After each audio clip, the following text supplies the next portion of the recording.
lingkungan yang dilakukan oleh para non-state actors dari perusahaan dan juga maupun dari pemerintah daerah. Di tahun 2022 kemarin, kami menerima secara global gitu ya lebih dari 18.000 perusahaan yang telah melaporkan kepada CDP terkait dengan aksi lingkungannya, dan juga lebih dari 1.000 pemerintah daerah yang juga melakukan aksi-aksi lingkungan mereka.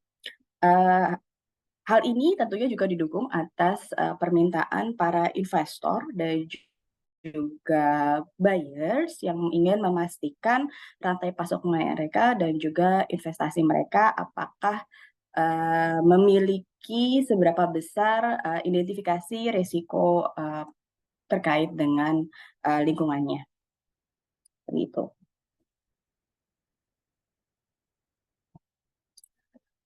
Kemudian gitu ya, karena sistemnya adalah pelaporan mandiri melalui kuesioner gitu, kuesioner lingkungan.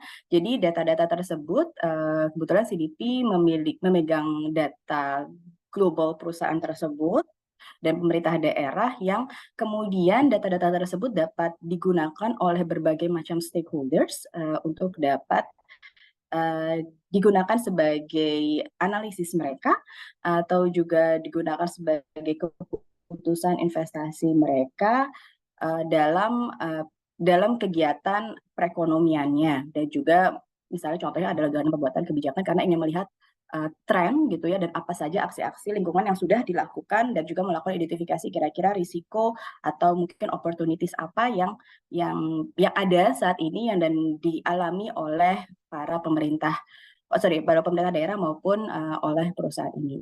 Jadi ini hanya sekadar snapshot gitu ya Bapak Ibu, rekan-rekan semua di sini, beberapa organisasi yang telah menggunakan datanya CDP untuk melihat kemajuan atau aksi-aksi lingkungan dari perusahaan dan pemerintah daerah. Lalu kenapa CDP percaya terkait dengan pelaporan lingkungan ini sendiri gitu? Karena kami memiliki basis terkait dengan theory of change-nya gitu ya.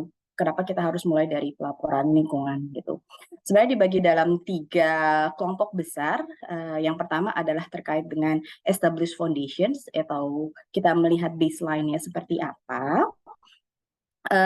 Karena jadi pertama adalah perusahaan kita mendorong perusahaan untuk dapat mengungkapkan informasinya, terutama informasi lingkungannya melalui platformnya CDP gitu ya. Jadi kita meng-capture semua dulu aksi apa yang saat ini sedang dilakukan. Terus kemudian setelah itu mulailah kita lakukan journey-nya atau terkait dengan sustainability ini, pelaporan lingkungan ini gitu ya. Pertama misalnya contohnya ini adalah terkait dengan pengukuran dan pelaporan emisi. Hal ini juga nanti akan selaras dan sejalan dengan nanti yang kita akan bahas terkait dengan TCFD dan ISSD. Lalu yang kedua, tahapan kedua setelah membangun fondasinya atau baseline-nya, kita mulai mengarah kepada pembangunan kapasitas. Pembangunan kapasitas dari perusahaan maupun pemerintah daerah, di mana setelah mereka melakukan mengkalkulasi, menghitung emisinya misalnya gitu ya, terus mereka mulai melakukan ini nih perhitungan targetnya seperti apa sih untuk penurunan emisinya gitu. Jadi karena kita sudah tahu gitu ya harapannya karena sudah mengidentifikasi gitu apa saja aksi-aksi lingkungannya, misalnya apa saja peluang-peluang dari sudah melihat berapa sih sebenarnya emisinya perusahaan atau pemerintah daerah ini, maka kita mulai mendorong mereka untuk melakukan atau menargetkan seberapa besar emisi yang ingin mereka turunkan. Dalam tahapan ini juga selain kita dorong gitu ya untuk melakukan persettingan target, itu juga mulai nih kita identifikasi bagaimana dan kita mulai mencatat aksi-aksi yang mereka lakukan gitu ya, non-state actors lakukan ini terkait dengan usaha mereka untuk mencapai target tersebut. gitu. Jadi ketika mereka melakukan sudah set target, sudah ada baseline, terus set target, tapi dalam journey-nya ini adalah sudah mulai melaporkan sebenarnya aksi-aksi kecil apa yang sudah mulai dilakukan, step-step apa yang sudah melakukan, gitu. Misalnya salah satunya, misalnya mereka sudah mulai melakukan penggantian nih transformasi dengan lebih banyak menggunakan renewable energy. Ini salah satu contoh saja gitu bagaimana journey terkait dengan sustainability gitu ya. Terus kemudian yang tahap terakhir itu adalah improve performance gitu. Tadi sudah ada menghitung, terus men-set target, aktivitas apa saja gitu. Terus bagaimana untuk dapat men-speed up gitu atau mempercepat, menyelaraskan aksi-aksi yang sudah mereka lakukan ini untuk mencapai target itu. Misalnya salah satunya mereka mulai dorong apakah ada perlunya kolaborasi dengan pihak lain. Tentunya kita sadar ya Bapak dan Ibu bahwa perjalanan ini gitu ya tidak mungkin bisa dilakukan oleh sendiri gitu, harus butuhnya kolaborasi dengan seluruh stakeholders yang ada gitu. Jadi apakah kita mendorong tadi identifikasinya bahwa mereka memiliki kolaborasi dengan pihak-pihak lain. Kemudian selain hal tersebut gitu ya, kita juga mendorong gitu, mereka punya target gitu, tapi kan apakah hal ini juga sudah cukup ambisius gitu atau memang sudah sejalan dengan target net zero secara global, apakah sudah alignment dengan Paris Agreement atau tidak. Makanya kita juga mendorong adanya mereka gitu, perusahaan maupun pemerintah daerah untuk meningkatkan ambisi mereka terkait dengan aksi emisi ini gitu, dengan mengadopsi science based target initiative gitu untuk dapat kita cap kenaikan temperatur menjadi di lock di 1.5 di 1.5 degree derajat Celcius gitu. Jadi setelahnya itu jadi mulai melakukan report upstream emission supplier dan juga mereka melakukan engagement dengan suppliernya seperti apa gitu, terus mulai menghitung transisi prosesnya seperti apa dan tentunya juga melakukan monitoring untuk dapat melihat apakah aksi-aksi mereka itu memang sudah on the track atau tidak, seperti itu.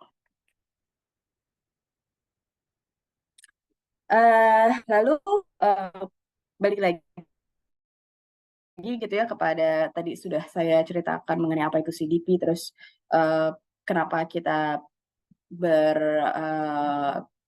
percaya terhadap pelaporan lingkungan, karena kami juga percaya bahwa tanpa adanya pelaporan lingkungan gitu ya, tanpa kita mengetahui diri sendiri gitu, kita tidak tahu sebenarnya apa aksi yang harus kita lakukan gitu, how we manage atau how we measure gitu. Sebenarnya resource atau sumber daya yang kita miliki itu apa sih? Gitu ya, kalau kita tidak mengidentifikasi awal ya terlebih dahulu dan targetnya atau milestones yang harus kita capai itu seperti apa, gitu. Jadi memang kami percaya bahwa identifikasi awal itu sangat penting untuk dapat meneruskan perjalanan ini. Sehingga gitu ya, awalnya kita bekerjanya sebenarnya adanya dorongan dari para investor. Ini Bu di sebelah kiri Bapak dan Ibu bisa melihat ada investor signatories, purchasing organizations, dan juga governments and partners. Itu di mana mereka, ya tadi saya bilang dari awal bahwa mereka yang memastikan rantai pasoknya mereka gitu ya, baik dari investasi yang mereka berikan gitu atau produk yang mereka beli gitu di along di rantai pasoknya mereka itu memiliki atau adanya assurance gitu, adanya kepastian bahwa ini memiliki dampak lingkungan seminimal mungkin, seperti itu.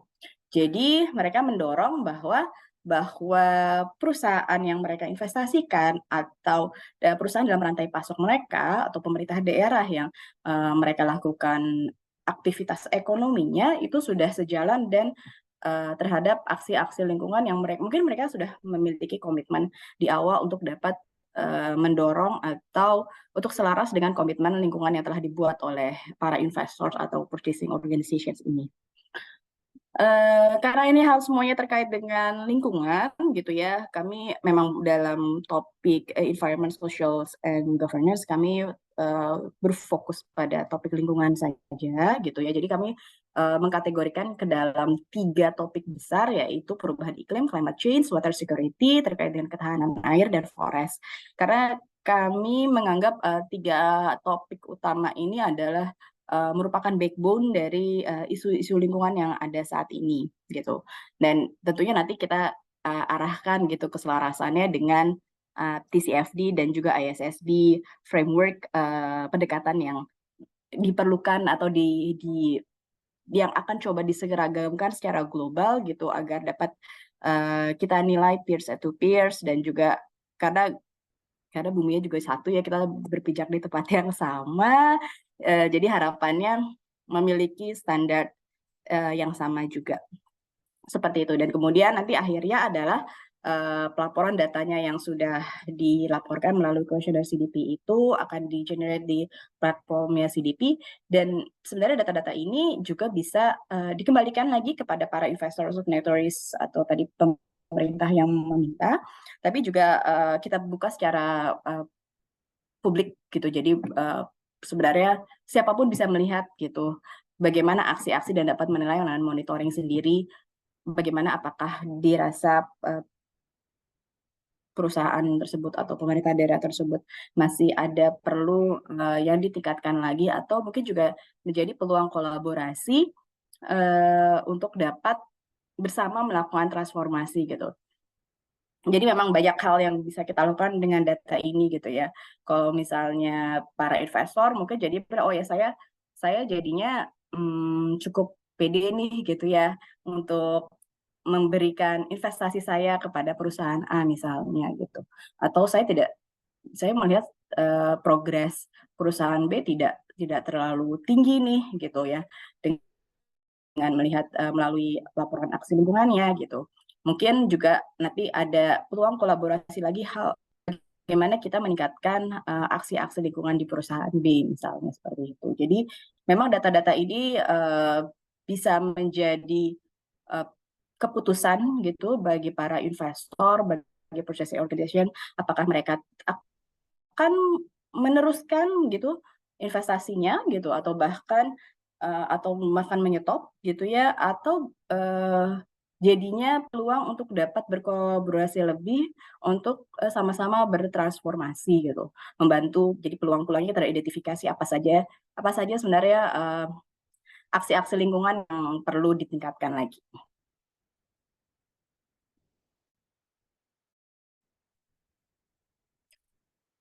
Memberikan gambaran secara global gitu, tahun ke tahun meningkat gitu, tapi saya akan coba kita lebih kecil lagi gitu skopnya dengan Asia Tenggara dan Oceania di Australia dan New Zealand. Bagaimana sih sebenarnya trennya gitu? Ini data yang kita dapatkan di tahun 2022 kemarin, karena 2023 sekarang lagi dalam masa proses pelaporan lingkungan sampai dengan bulan Juli. Jadi kita bandingkan antara kenaikan di tahun 2021 ke 2022. Sebenarnya kita lihat di Indonesia sendiri, trennya juga sangat positif gitu ya Bapak dan Ibu di sini. Kalau kita lihat secara agregat di Asia Tenggara, sebenarnya Indonesia menduduki peringkat kedua gitu di bawah Singapura. Tapi kita agak kesampingkan juga dengan Australia dan New Zealand yang sudah lebih advance di sini gitu ya. Kalau kita bandingkan dengan negara-negara ASEAN di sini, sebenarnya Indonesia cukup progressing gitu, peningkatannya juga selalu cukup tinggi gitu. Kalau saya tidak salah, bahkan dari 2020 ke 2021 itu dari 30 perusahaan menjadi sekitar 70 perusahaan itu kan. Itu sebenarnya kan kayak doubling the numbers gitu. Jadi sebenarnya saya bisa melihatnya adalah kesadaran untuk melakukan pelaporan lingkungan ini sudah semakin meningkat gitu, tapi kita juga tentunya perlu meningkatkan lagi nih sebenarnya tidak hanya melaporkan, tapi juga kita harus melihat isinya, kualitasnya seperti apa gitu, untuk bisa benar-benar menilai bagaimana kontribusi dari pemerintah daerah maupun perusahaan terhadap komitmen global dalam Race to Net Zero ini. Kalau dilihat dari di sini juga ada kita pembagian sektornya. Sebenarnya sektor apa saja sih yang sudah lumayan banyak gitu ya, kembali manufacturers hampir di semua negara ada di situ gitu. Jadi juga sebenarnya terkait juga dengan para buyers gitu ya, karena tidak tidak dipungkiri bahwa seperti negara Indonesia gitu, Malaysia, Vietnam gitu, kita banyak bergerak sebagai produsen gitu yang diminta oleh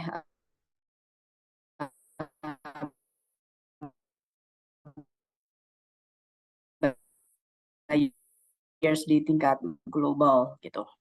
Adalah sektor yang juga sudah mulai banyak bergerak untuk terkait dengan pelaporan lingkungan ini. Demikian kalau itu saya terkait dengan pengenalannya CDP secara garis besar terlebih dahulu, dan sekarang kita mulai berfokus kepada topik kita terkait ISSB, TCFD, dan CDP. Di mana tadi sudah saya sampaikan bahwa memang pelaporan lingkungan ini meningkat gitu trennya, awareness-nya gitu, kesadaran tahuannya bahwa pelaporan lingkungan itu penting dilakukan gitu. Tapi kita balik lagi tidak diharapkannya adalah tidak hanya sekedar melakukan pelaporan lingkungan, sekedar checklist, tapi kita juga ingin melihat bahwa bagaimana struktur, framework, pendekatan yang perlu kita seragamkan gitu. Jadinya data yang dilaporkan itu jadi semakin berkualitas dan perusahaan maupun pemerintah daerah ini juga dapat melihat keuntungannya atau benefits-nya juga lebih kepada mereka gitu, karena dengan pendekatan yang sama dan juga nanti bisa kedepannya adalah bisa dibaca dan bisa dibandingkan gitu ya dengan sesama sektornya, misalnya itu baik secara lokal maupun regional maupun secara global seperti apa.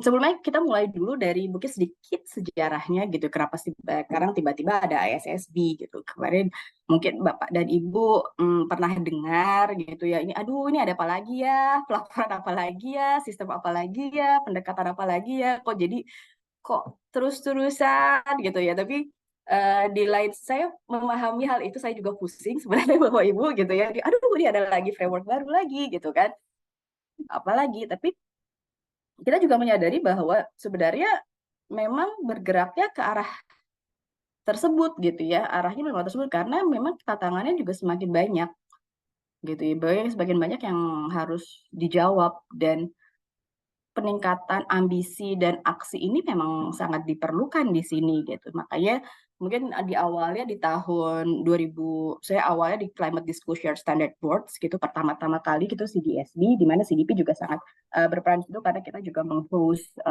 sekretariat dari CDSB ini.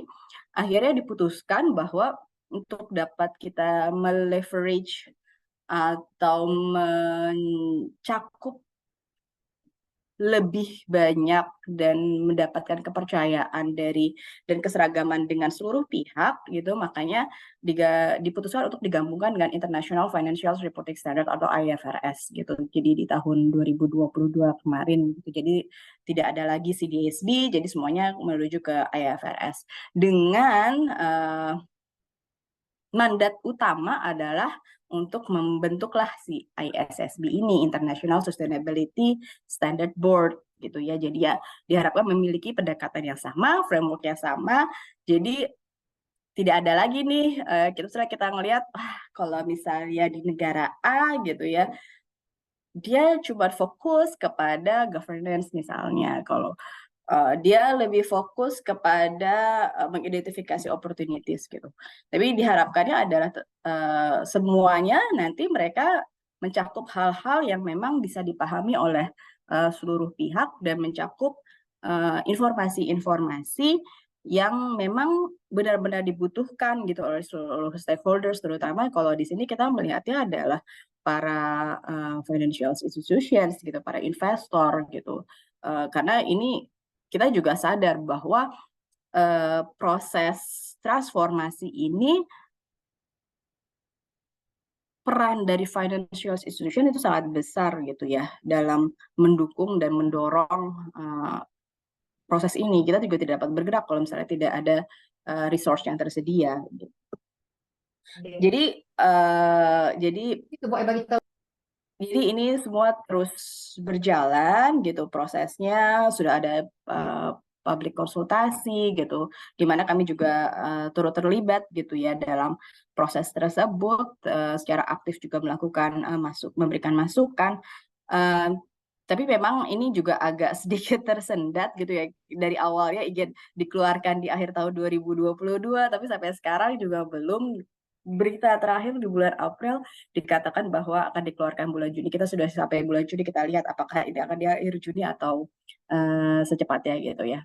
Mudah-mudahan sih tidak diundur lagi terkait dengan keluarnya ISSB, karena juga kita melihat bahwa sinyal dari pemerintah Indonesia juga cukup positif terhadap standar ini.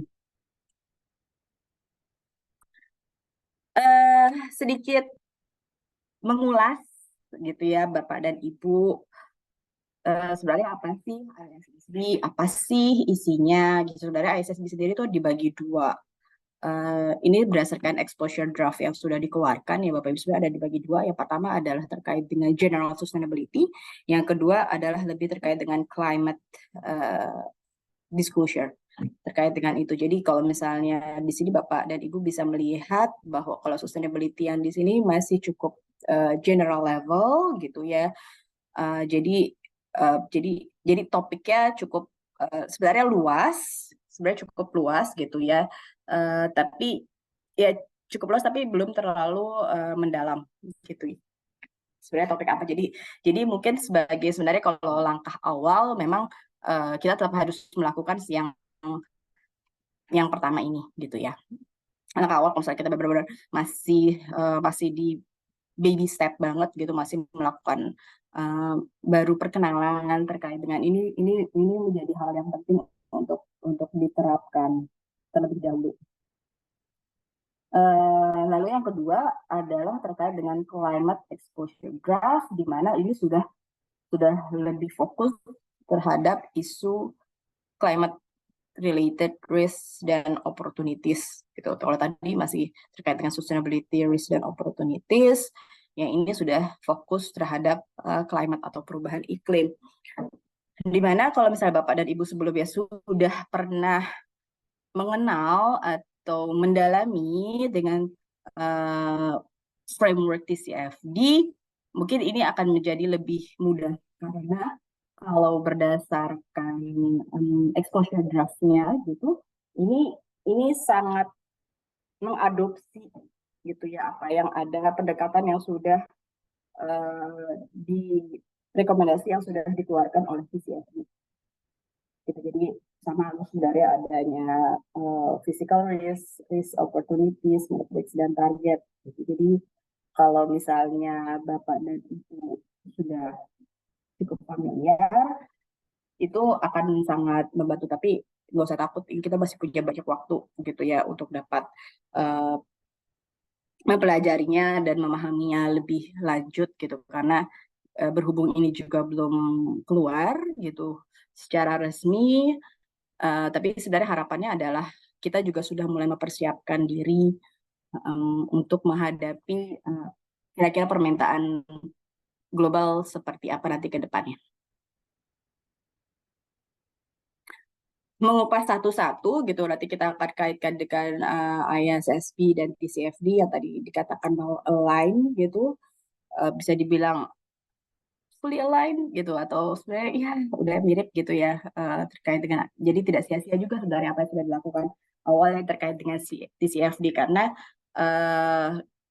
requirements-nya gitu awal-awalnya adalah terkait dengan governance, strategi, risk management, dan juga matrix dan target untuk dapat mengukur hal tersebut dengan lebih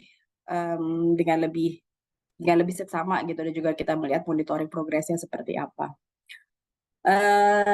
seperti Bapak dan Ibu tahu gitu ya, kalau governance sendiri mungkin terkait dengan tata kelola gitu. Sebenarnya kita ingin melihat harapannya bahwa isu ini ditanggapi secara serius gitu dari pihak tertinggi, misalnya dari suatu perusahaan gitu manajemennya, dan ketika pengelolaannya, tata kelolanya manajemen ini juga mengarah dan mendukung hal tersebut.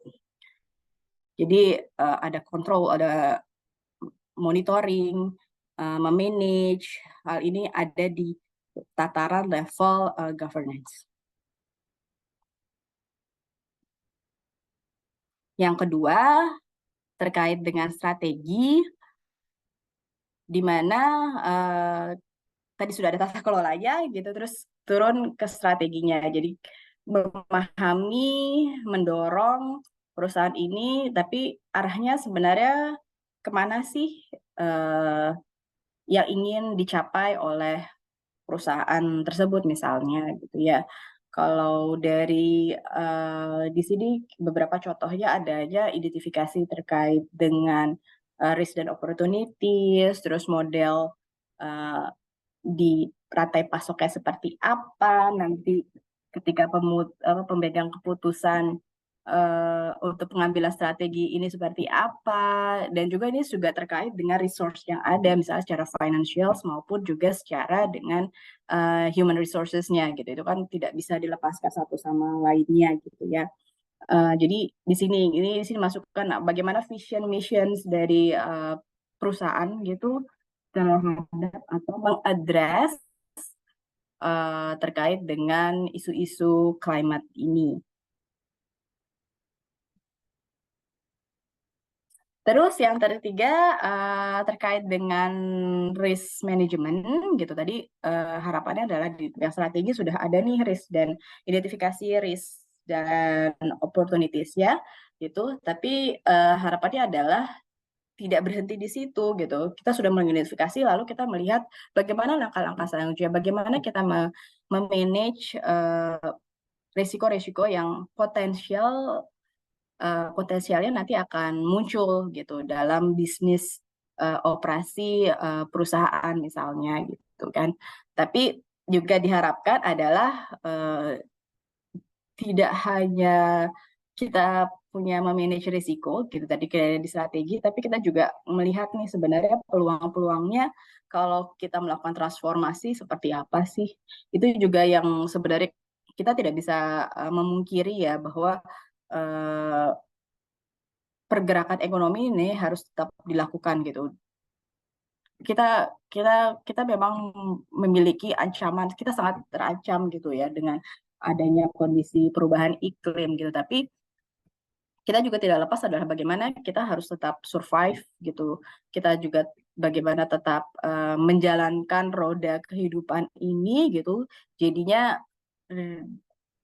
harapannya adalah risiko dan peluang-peluang yang ada ini dapat sejalan gitu.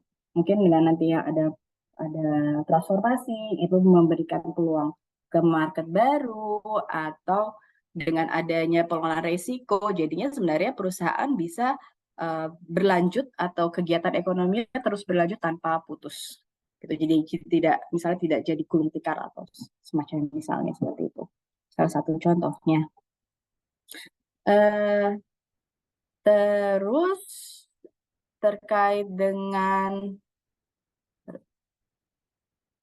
yang terakhir adalah topiknya terkait dengan matriks dan target. Ini tadi balik lagi bahwa kita tidak dapat benar-benar mengukur aksi kita sudah sampai mana kalau kita tidak memiliki matriks pengukuran dan target yang jelas. Gitu. Kita bisa dengan jelas mengapa saya sudah align gitu ya dengan Paris Agreement gitu. Saya sudah sejalan dengan komitmen pemerintah Indonesia misalnya seperti itu. Tapi saya sudah melakukan A, B, C dan D gitu. Tapi bagaimana kita membuktikannya gitu? Bagaimana kita dapat melihat atau stakeholders kita juga teryakinkan kalau hanya dengan narasi semata gitu. Jadi memang matrix dan target ini juga sebagai acuan gitu, tidak hanya bagi stakeholders di luar tapi juga di dalam gitu. Mungkin nanti para karyawan gitu ya atau staffnya atau juga pemilik perusahaan juga bisa dapat melihat sebenarnya targetnya apa sih, sejauh mana sih, indikator apa saja sih yang harus kita lakukan untuk mencapai aksi-aksi lingkungan tersebut seperti itu. Jadi misalnya adanya cross industry matrix strategis ini ada di yang Bapak dan Ibu bisa lihat dalam presentasi ini gitu. Menjadinya misalnya nanti ada transition risk, risiko transisi, risiko physical gitu, tapi juga ada opportunities-nya. Nanti akan diterjemahkan, perlu diterjemahkan lagi gitu terkait dengan matriksnya seperti apa, cara mengukurnya seperti apa. Misalnya greenhouse emissions-nya seperti apa, terus sebenarnya matriksnya apa yang kita lihat, targetnya sebenarnya apa sih? Misalnya kita ingin menurunkan 10% gitu emisi per tahunnya dari perusahaan gitu. Tapi 10%, tapi bagaimana kita caranya itu yang perlu kita lihat matriks dan target ya. Mungkin nanti ada misalnya ada penggantian sumber listrik gitu, sumber resource-nya seperti apa, terus atau ada pergantian mesin dan segala macam itu. Jadi memang lebih detail dan sehingga semakin ya mungkin juga beberapa kita juga percaya ya the devil is in the detail gitu ya. Tapi mau nggak mau memang kita harus melakukan itu supaya kita dapat mengukur dan kita dapat memperjelas hal tersebut ke depannya.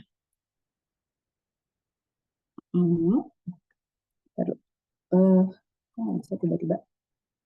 Bentar. Oke. Nah, tadi saya bilang bahwa sebenarnya TCFD itu sangat beririsan gitu ya di ISSB. Tadi saya kasih gambaran yang di IFRS yang sudah di public konsultasinya sudah dilakukan. Ini TCFD yang sudah berkembang sebelumnya, di mana memang saya menunjukkan bahwa topiknya memang sama, governance, strategi, risk management, dan matrix dan target. Coba ini warnanya agak berbeda ya, satu biru, yang satu abu-abu dulu kemarin di bukunya. Tapi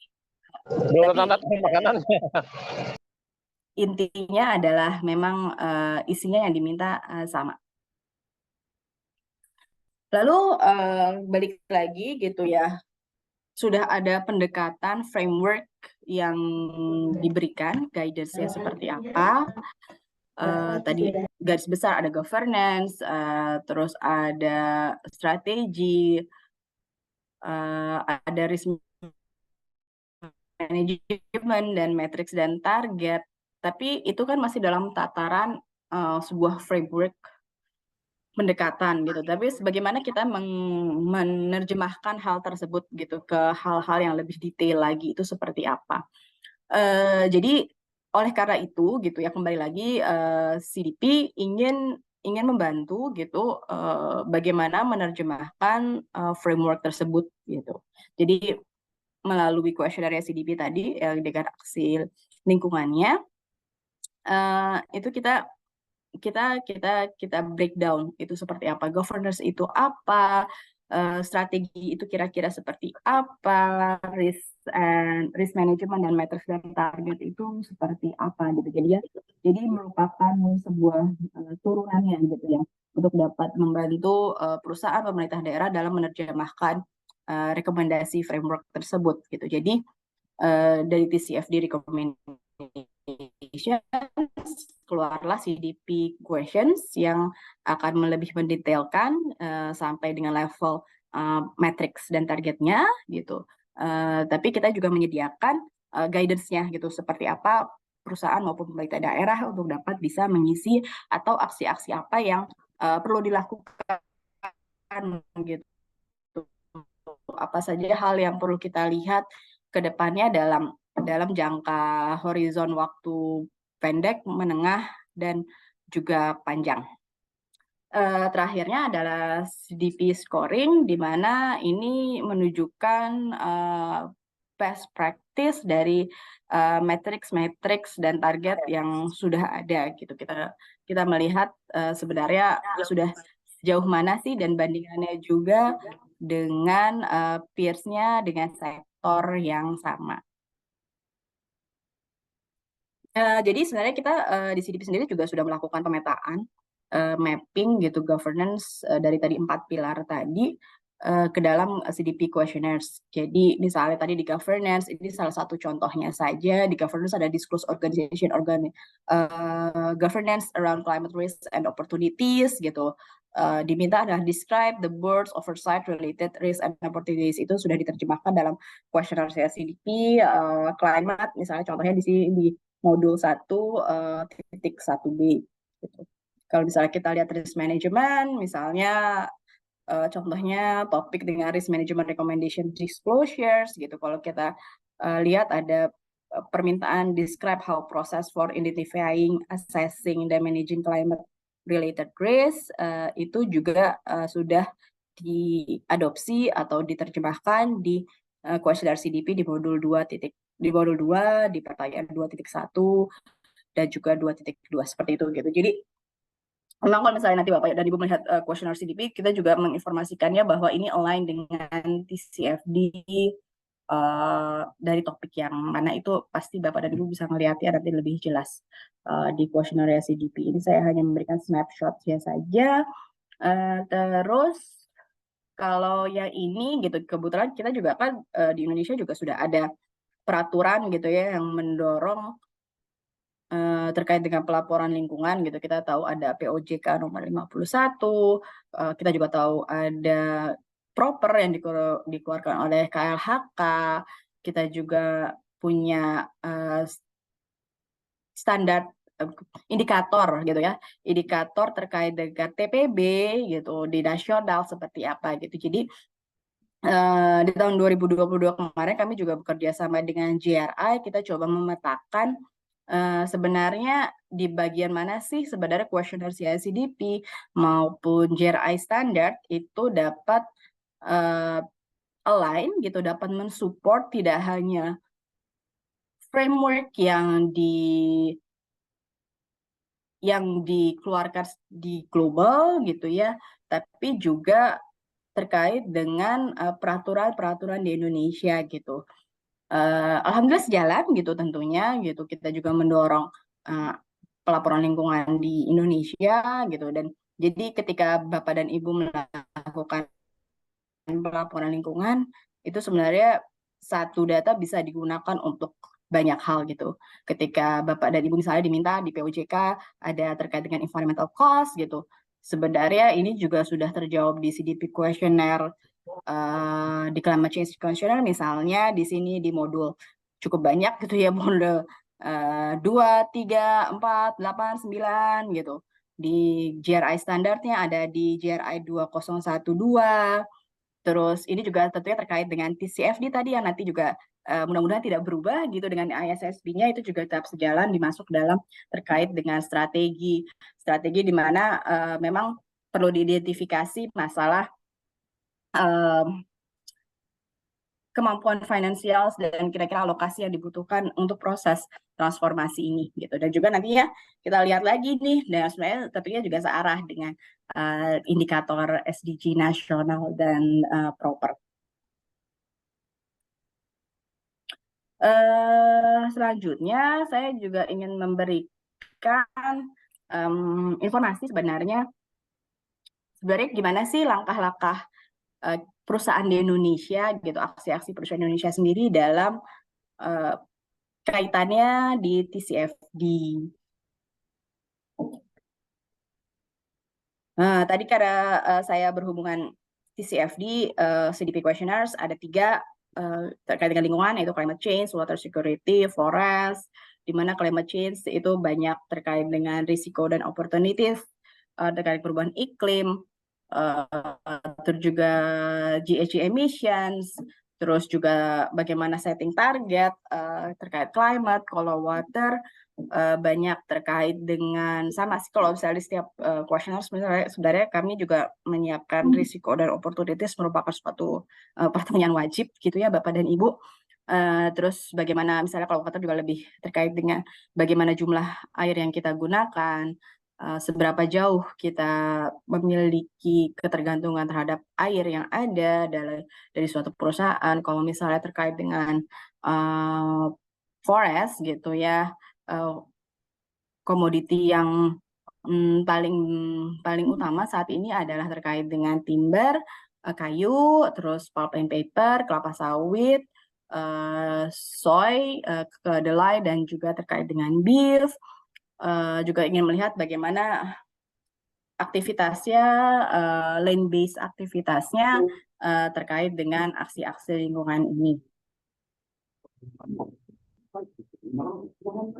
Tadi di masing-masing questionnaire CDP sendiri ada climate change, water, dan forest. Itu kita punya banyak modul gitu ya. Saya bilang saya agak terdiam dulu. Kita punya banyak modul gitu. Misalnya di climate change itu ada sampai 15. Tapi ini yang saya highlight di sini adalah yang selaras dengan TCF, di mana ada governance, ada strategi, ada risk opportunities gitu, dan target performance, dan juga terakhirnya sebenarnya verifikasi gitu. Di pada hal ini tentunya akan memberikan lebih nilainya lebih gitu, karena sudah ada karena ini semua kan dilakukan oleh self assessment ya gitu. Kalau makanya penilaian verifikasi pihak ketiga untuk melihat apakah benar, tidak hanya self claim gitu ya, itu menjadi sangat penting untuk pembuktian di stakeholder secara luas gitu. Tidak hanya di climate change tapi juga di water dan di forest juga hal-hal poin dari framework rekomendasi TCFD ini sudah tercakup dalam kuesioner CSCDP ini. Lalu ketika perusahaan atau pemerintah daerah melakukan aksi lingkungannya gitu, sebenarnya kita memberikan melihat adanya stewardship, environmental stewardship is a journey gitu. Jadi kita melihat tahapan-tahapannya sekarang sampai mana sih, dan kira-kira kita juga bisa mendorong bahwa untuk memperlihatkan bahwa gap-nya atau yang sudah baik gitu atau yang perlu ditingkatkan dan masih cukup panjang itu dapat teridentifikasi dengan baik gitu. Jadi makanya ada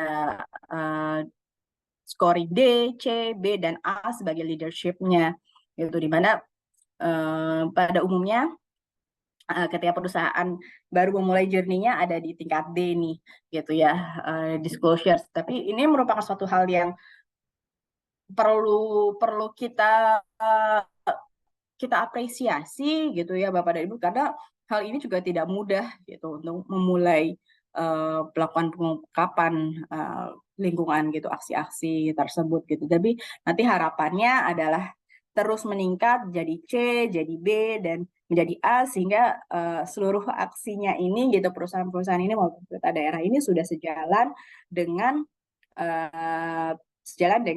komitmen Paris Agreement, yang gimana kita juga sebenarnya komitmennya adalah tidak hanya sampai 2 derajat, diharapkannya adalah peningkatannya tidak melebihi 1,5 derajat Celcius kenaikan temperatur dunianya. Tadi beberapa informasinya adalah tadi skornya seperti apa gitu. Misalnya ini karena nanti kan kita lihat lagi nih, karena kita nanti kan ada aksi-aksinya per modul gitu. Nilainya seperti apa gitu suatu perusahaan. Misalnya di sini saya berikan contoh nilainya B gitu, itu nanti akan dibandingkan dengan performance di sektornya dia gitu, perusahaan ini, karena kebetulan perusahaan yang diambil ada dari sektor konstruksi. Secara average perusahaan konstruksi yang sudah melaporkan CDP memiliki nilainya B, jadi dia dalam tahapan perusahaan ini average gitu. Tapi kalau secara globalnya B, tapi kalau misalnya dilihat dari peers-nya misalnya di Oceana, sebenarnya average-nya adalah C gitu. Tapi kalau misalnya global average-nya adalah B minus gitu. Jadi sebenarnya sebenarnya perusahaan ini juga sudah cukup baik gitu aktivitas yang dilakukan, dia lebih tinggi daripada peers-nya. Lalu dilihat lagi adalah kategorinya sebenarnya ini per modul gitu ya. Kalau misalnya Bapak dan Ibu melihat jaring laba-laba ini gitu, yang sebenarnya ini memberikan gambaran sebenarnya di tingkat modulnya sendiri mereka itu seperti apa sih. Kita bisa melihat misalnya di governance-nya dia cukup sangat baik gitu dengan nilai A gitu ya, padahal rata-ratanya masih ada di bawah sini gitu ya, di garis yang besar ini gitu. Tapi kita juga bisa melihat bahwa skop 3 emisinya dia ini di bawah rata-rata gitu, bahwa mereka perusahaan ini belum memberikan atau belum banyak melakukan aksi terkait dengan perhitungan skop 3 misalnya seperti itu. Tapi misalnya terkait dengan emisi reduction initiative ya, dia sudah sejalan gitu ya, misalnya dengan rata-ratanya yang ada di situ di Oceana itu. Terus juga targetnya dia juga sudah lebih baik gitu misalnya. Tapi jadi kita bisa melihat dari aksi yang mereka lakukan, yang mereka laporkan gitu, kita harapannya adalah bisa melakukan benchmarking dengan peers-nya di sektor yang sama.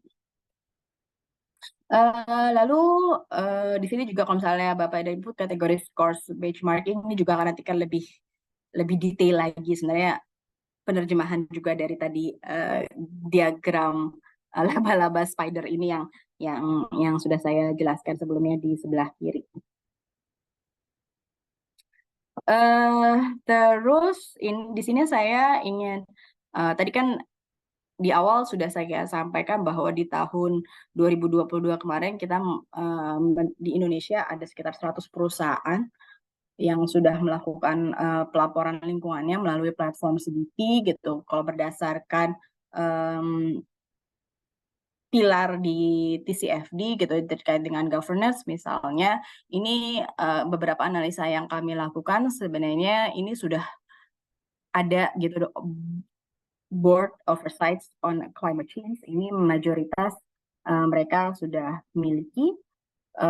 Terus 33% dari sini sudah mulai mengintegrasikan insentif, mekanisme insentif bagi karyawannya itu juga dikaitkan dengan isu climate gitu. Jadi sudah ada sekitar 33% dari 100 perusahaan tersebut yang sudah melakukan adanya integrasi hal tersebut gitu. Dalam bentuk apa? Bentuknya ternyata sekitar 31% dan 33% itu dalam bentuk monetary. Seperti itu. Kalau terkait dengan strategi, bisa dilihat di sini bahwa sebenarnya masih cukup tidak, saya kita masih bisa lihat bahwa baru 18,92% gitu dari responden yang ada sudah mulai memasukkan risiko dan opportunities dalam strategi atau maupun dalam pelaporan, bukan pelaporan, perencanaan keuangannya mereka gitu. Jadi memang masih cukup tidak terlalu banyak gitu perusahaan yang sudah mulai mengintegrasikan hal tersebut. Begitu juga terkait dengan transisi terkait dengan pengurangan emisinya. Di sini selanjutnya di pilar yang ketiga, risiko manajemen. Sebenarnya sudah mulai melakukan identifikasi risiko terkait dengan apa sih penyebab risiko terkait dengan climate gitu, yang teridentifikasi gitu dari respon yang ada menyebutkan bahwa risikonya itu lebih banyak dan terkait dengan regulasi dan juga terkait dengan market. Ini pilar yang keempat, yang terakhir, matrix dan target gitu. Sebenarnya banyak perusahaan yang sudah cukup jump in, itu sudah mulai melakukan penghitungan gitu dan juga mulai set their emissions target gitu ya. 50% sebenarnya cukup besar juga yang sudah melakukan dan aware dan ingin melakukan penurunan target emisinya, men-set berapa emisinya dari perusahaan mereka untuk dapat dikurangi emisinya. Dan juga di sini kalau misalnya Bapak dan Ibu melihat diagramnya, kalau mereka ingin melakukan penurunan emisi, kira-kira apa hal yang pertama yang akan, atau investment apa yang akan bisa mendorong mereka gitu ya untuk lebih lagi gitu terkait dengan hal ini gitu. Tapi balik lagi memang peraturan gitu ya, compliance with regulatory akan tetap menjadi alasan utama bagi perusahaan-perusahaan di Indonesia untuk dapat melakukan investasi lebih terkait dengan penurunan emisi ini.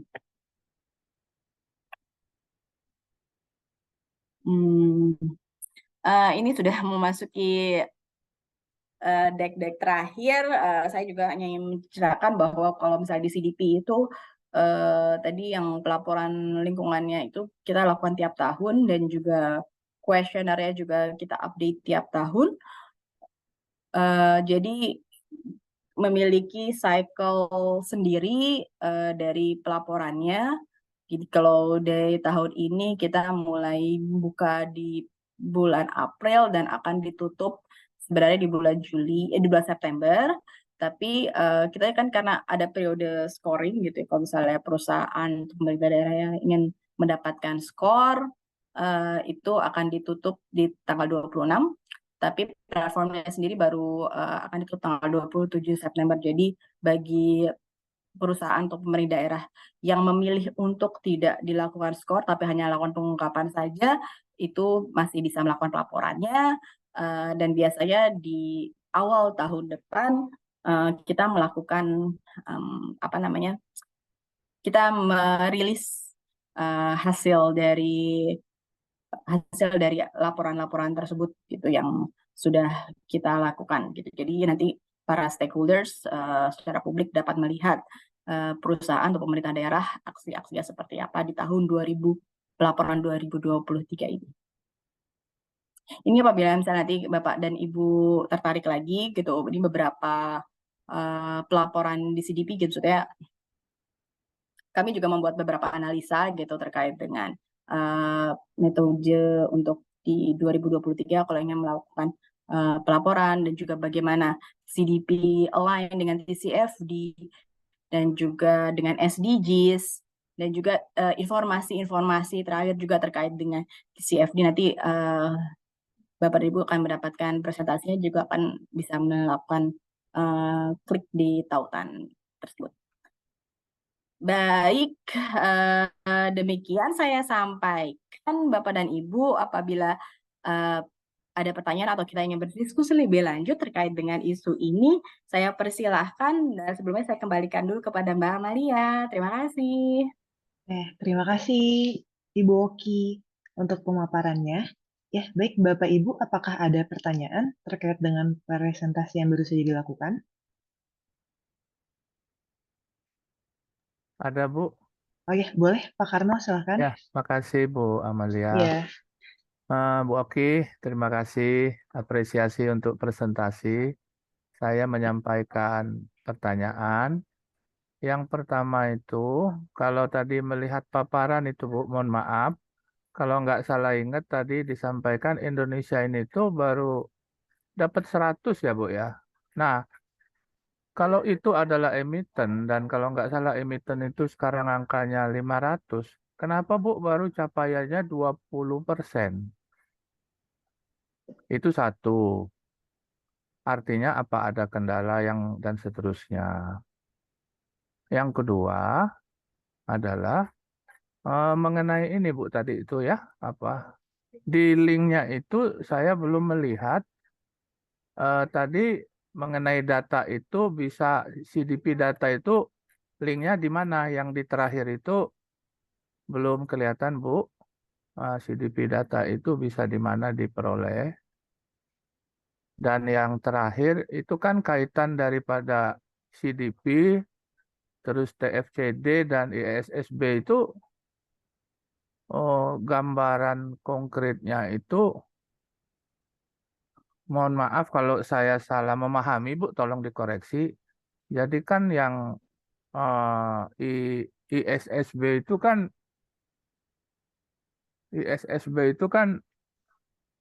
produknya IFRS S2 Climate Disclosure, kemudian nanti melakukan pengungkapannya itu kan harus mengacu kepada TCFD A1 sampai A4 tabelnya. Nah, kaitan dengan CDP bahwa itu adalah sumber data checklist itu, mana bagian, kalau di pengungkapan itu kan biasanya, Bu, mana bagian wajib, mana bagian sukarela, dan lokasi di mana, dan seterusnya. Itu aja, Bu, mohon pencerahan keterkaitan antara ketiga, boleh ku bilang dokumen penting itu, Bu. Terima kasih. Oke, ini ada pertanyaan lagi, Bu Oki, dari Pak Leonard. Iya, Boleh langsung saja, Bu? Iya, selamat Oke. siang. Terima kasih Bu Amelia. Bu Oki, saya Leonard. Saya mau nanya, ini untuk setting target tadi yang ada di CDP framework itu, misalnya perusahaan men-setting target untuk pengurangan emisi karbonnya. Itu kan ditetapkan oleh internal perusahaan ya. Berapa misalnya contoh untuk tahun 2024 kami akan menurunkan katakanlah dari 1 juta ton ekuivalen karbon ya CO2 menjadi katakanlah 800.000 ton karbon dioksida ekuivalen. Nah, itu selain ditetapkan oleh internal perusahaan, misalnya oleh direksi perusahaan, apakah itu perlu dilaporkan setting target itu ke pihak eksternal, misalnya katakanlah Kementerian Lingkungan Hidup dan Kehutanan, misalnya selaku focal point untuk penurunan emisi karbon di Indonesia. Saya nggak tahu aturannya seperti apa. Itu yang pertama. Yang kedua, apakah yang ini kan CDP ini kan suatu platform ya. Dia itu kan sepertinya sudah terintegrasi dengan TCFD ya, TCFD ya. Apakah itu dilaporkan memang dalam sustainability report atau dibuat laporan khusus terpisah gitu loh? Gimana yang lebih bagus? Seperti itu. Terima kasih.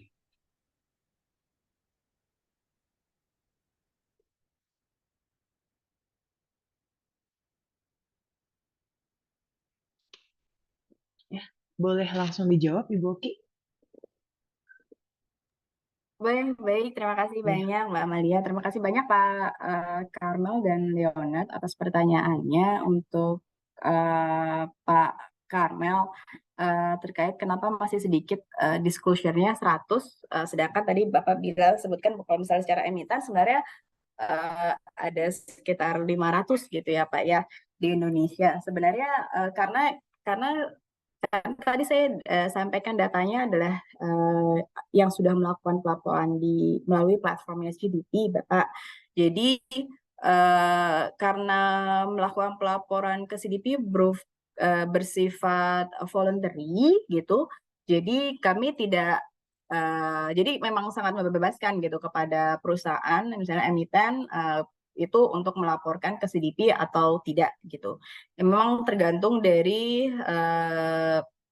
biasanya itu merupakan bagian dari strategi perusahaan sendiri gitu, Bapak ingin melakukan melalui CDP platform atau di report yang sudah dimandatorikan oleh OJK saja. Jadi memang tidak ada kewajiban gitu Bapak. Jadi memang kami berbasisnya adalah voluntary base gitu.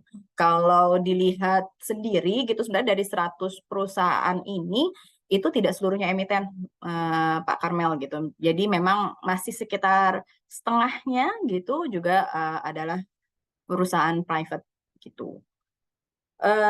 Lalu terkait dengan bagaimana bisa mengakses data CDP.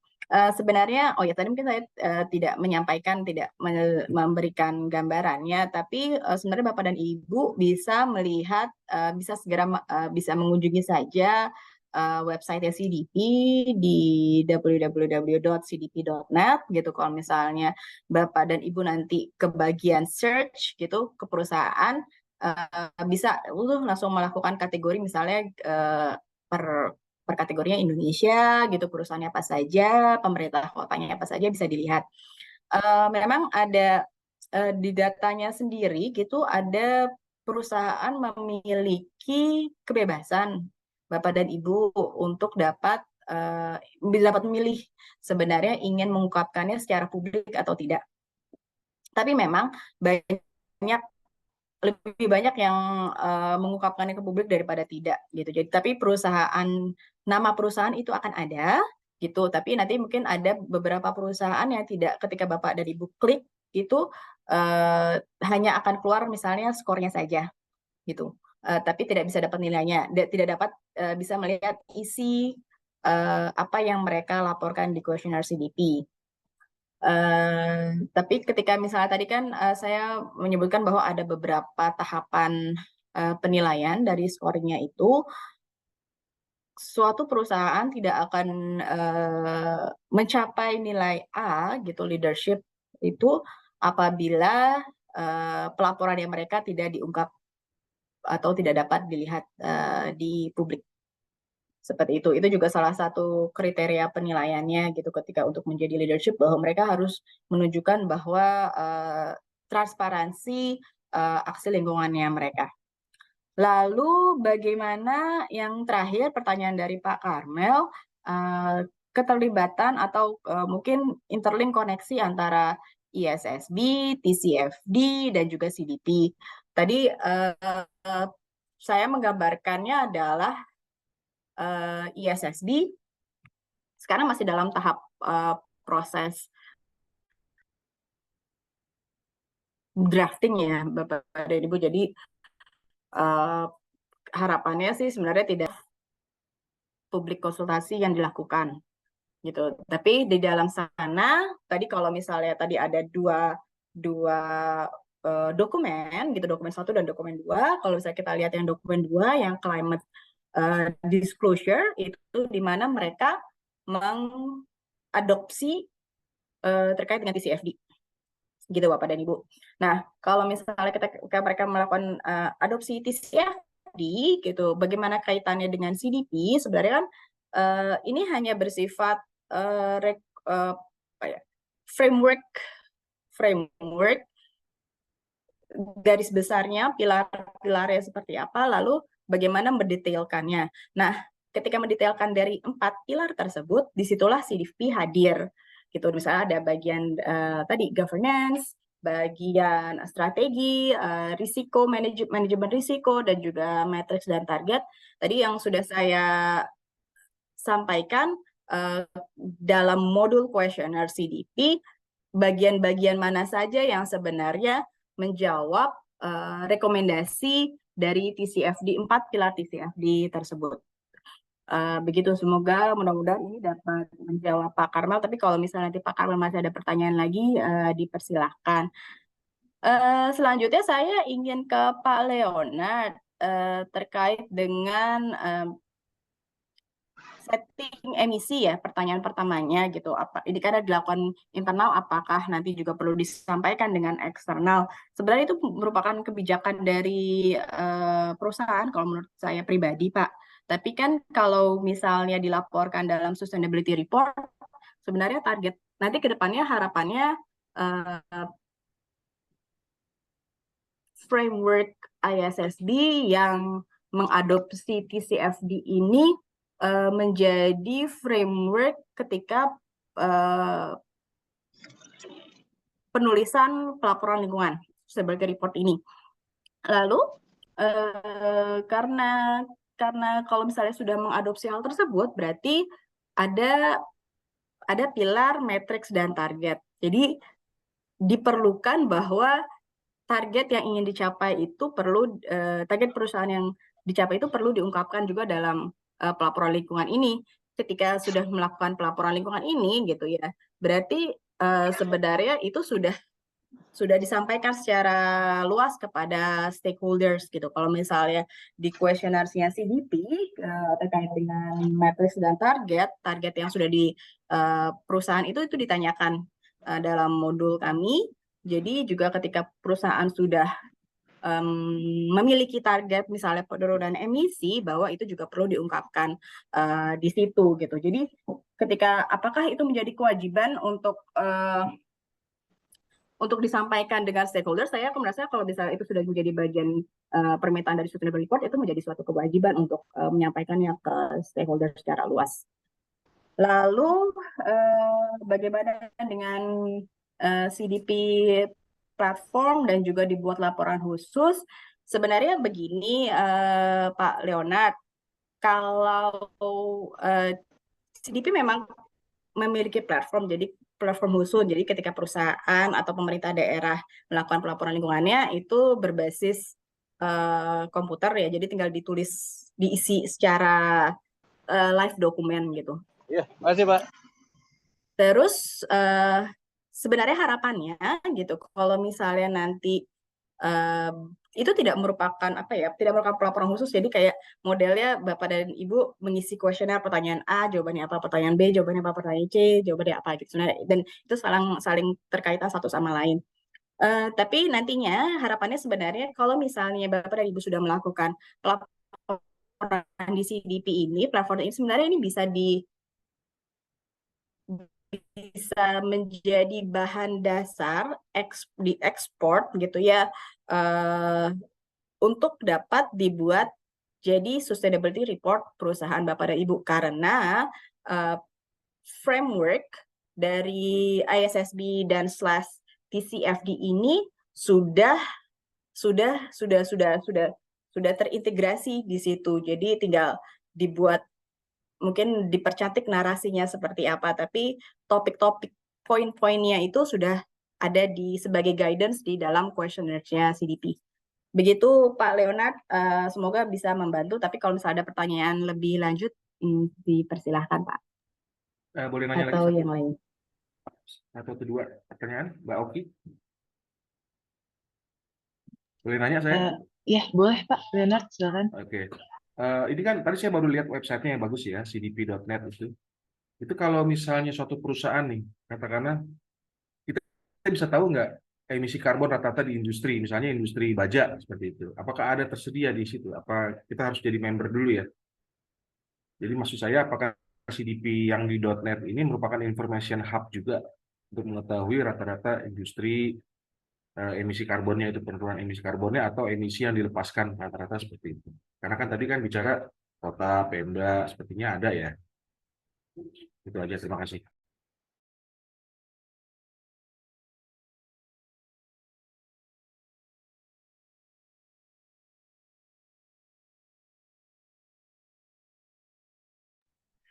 Ya, Bu Oki. Iya, begini Pak, sebenarnya kalau misalnya bukan menjadi member Pak, tapi kalau misalnya Bapak dan Ibu ingin melihat data CDP, sebenarnya cuma tinggal daftar alamat email saja gitu, jadi bisa mengakses datanya gitu. Jadi memang kita supaya datanya dari CDP itu. Tapi kalau misalnya perusahaan lebih lagi ingin melihat sektornya seperti apa gitu, benchmarkingnya seperti apa, lebih detail dan masukannya seperti apa, kan ketika misalnya perusahaan sudah melakukan disclosure kepada CDP, kita sebutkannya adalah report hasil pelaporan lingkungannya. Ini di sini saya juga akan coba, kebetulan kami juga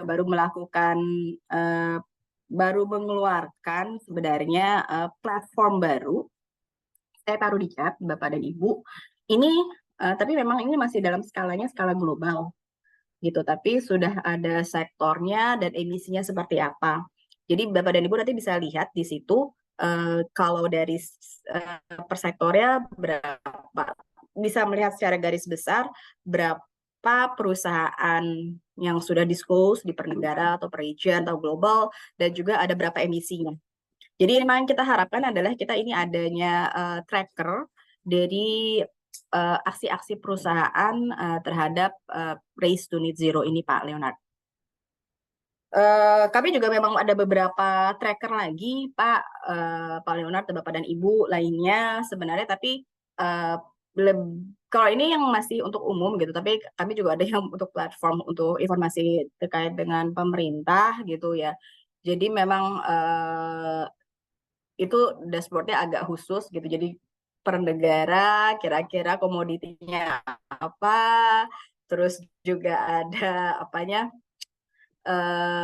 aksi lingkungan, misalnya apa yang sudah dilaporkan ke CDP, itu beberapa analisisnya juga ada di situ sih.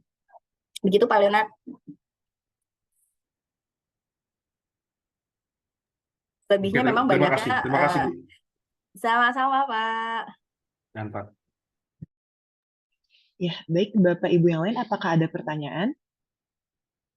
Ada Bu, masih boleh? Boleh Pak, silakan. Ya, makasih Bu Amelia. Bu Oki, izin nanya lagi Bu. Pertama Bu, itu kan kalau kita ngomong tadi misalnya soal climate change dalam kaitan carbon emission itu kan katakanlah satu perusahaan emiten kasih target ya Bu ya. Nah target itu kan kemudian di satu perusahaan itu kan dibagi-bagi ke seluruh bagian, mulai dari katakanlah skop 1, 2, 3. Ujungnya kan strateginya itu kan komit. Sebagian bisa dicapai lewat reju, sebagian bisa dicapai lewat transformasi. Nanti kalau sisa-sisa yang masih belum bisa tercapai target itu, mungkin nggak Bu, perusahaan itu menimbulkan kewajiban, katakanlah menutupi target yang nggak tercapai dari tema carbon emission itu menjadi kewajiban apa ya namanya, beli carbon trading di market sana. Itu pertanyaan satu. Yang kedua, begitu banyak data-data hitungan yang harus didisplay lewat dashboard apapun itu terutama di laporan terpisah atau sustainability report ya Bu ya. Itu apakah sejauh Ibu bisa men-sharing aplikasi software apa yang sedikit banyak membantu untuk mulai menyiapkan diri nih Bu ke dalam diri ini supaya lebih dekat ke apa yang terjadi di lapangan. Dan yang terakhir Bu, mungkin Ibu bisa share untuk perusahaan Indonesia itu role model mana yang ya kita bisa banyak baca-baca agar materi Ibu yang sangat inspiratif ini bisa menjadi lebih kita lihat dalam kenyataan di praktek. Kalau ada yang role model laporan emiten yang bisa di-share Bu untuk kita bisa pelajari lebih lanjut. Terima kasih banyak Ibu Oki pencerahannya. Satu lagi dari saya terakhir, saya lupa nih, Bu Oki. Kebetulan saya tadi udah download yang tadi dari linknya tracker tadi. Ini saya mau nanya terakhir satu aja. Data-data carbon emission reduction ini, apakah perlu diverifikasi atau diaudit oleh pihak ketiga atau eksternal atau third party atau katakanlah asuror gitu? Apakah itu sudah termasuk bagian dari verifikasi? Terima kasih.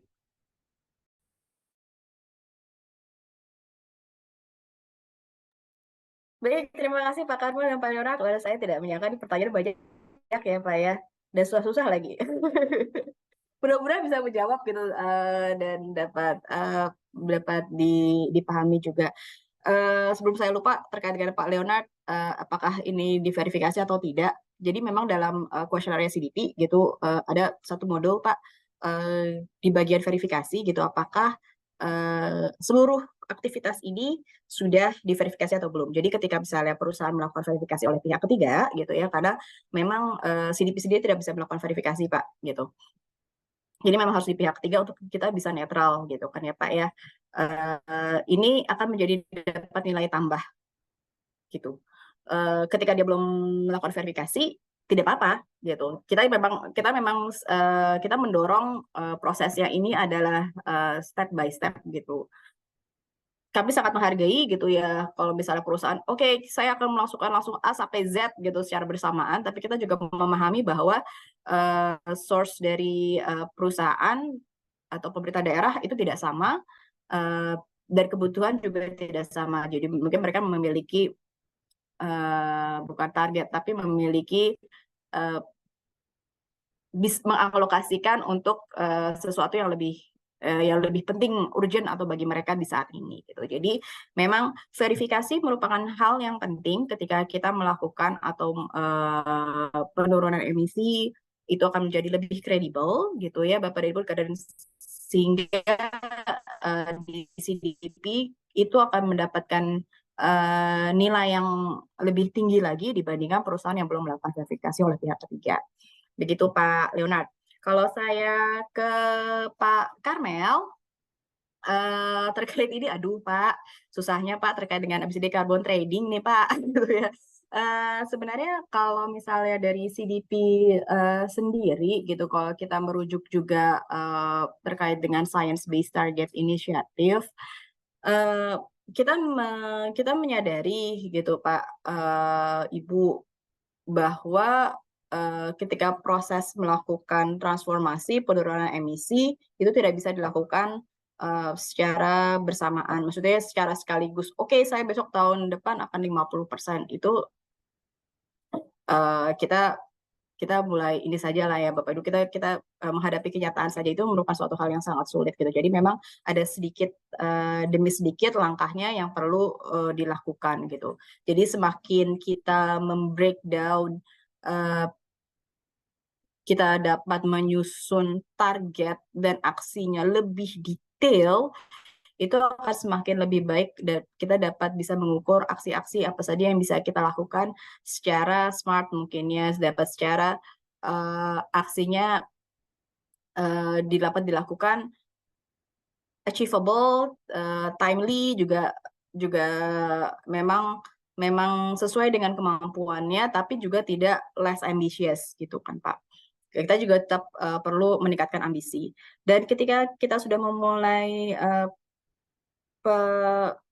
maksudnya pencatatannya atau aksi tersebut lebih detail, sebenarnya harapannya adalah ketika itu dilakukan, apabila hal tersebut tidak tercapai gitu ya Bapak dan Ibu, itu kita bisa melakukan antisipasinya. Kita bisa melakukan antisipasi bagaimana kita bisa mencapainya, atau kalau misalnya tidak tercapai, ada langkah selanjutnya yang perlu dilakukan di tahun berikutnya misalnya untuk dapat mencapai target yang sudah kita set gitu. Itu sebenarnya yang saya akan anjurkan gitu, untuk semakin detail akan semakin lebih jelas dan juga memahami source yang ada gitu. Mungkin Bapak Karmel nanti di perusahaannya juga mikir ya, mungkin saya punya target ambisius tapi perusahaan saya sebenarnya masih mengalokasikan dananya untuk hal yang lain gitu. Jadi kan jadi kita perlu berimbang gitu terkait dengan hal tersebut. Lalu kita juga menyadari sebenarnya tidak seluruh karbon yang dilakukan atau dikeluarkan oleh perusahaan itu bisa seluruhnya diturunkan. Maksud saya ada jenis-jenis karbon emisi gitu, emisi yang memang tidak terelakkan gitu. Jadi memang ketika tidak terelakkan gitu, tidak bisa kita hapuskan, tapi kita sebenarnya sudah melakukan hal-hal yang sudah bisa diturunkan emisinya gitu. Jadi memang kita mempertahankan seminimal mungkin emisi yang sudah sampai benar-benar yang sudah emisi yang benar-benar saya butuhkan gitu. Saya tidak mungkin ini tidak, misalnya kita commute gitu kan, kita pergi ya, kita mungkin pergi nanti bisa ke kantor nggak pakai mobil, atau kita sudah pindah ke transportasi umum gitu, tidak mobil pribadi lagi. Tapi kan ketika transportasi umum tetap juga akan mengeluarkan emisi seperti itu gitu misalnya. Itu kan termasuk yang saya sudah melakukan hal ini gitu, apakah saya nanti harusnya jadinya berkuda gitu kan misalnya gitu, berkuda tapi kita berkuda nanti juga sebenarnya ada emisinya juga, kuda yang perlu makan rumput gitu, nanti ada karbon emisinya lagi ketika kuda ini makan rumput, seperti itulah Bapak. Jadi memang banyak aksi penurunan karbon emisi ini sendiri gitu, tapi juga kita menyadari bahwa tidak seluruh karbon emisi ini memang ada emisi yang tidak bisa dielakkan, itu akan terus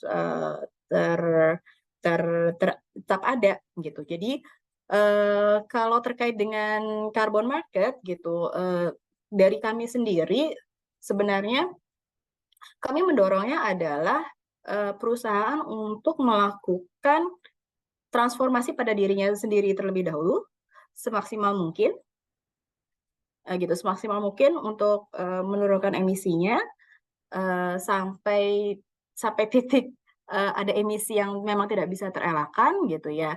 Jadi ketika adanya carbon market gitu memang lebih ke arah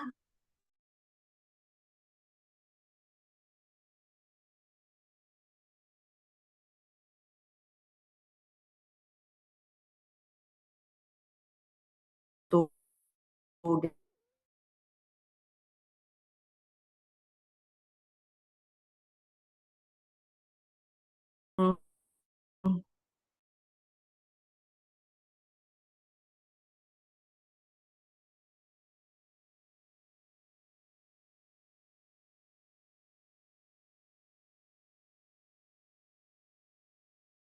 Itu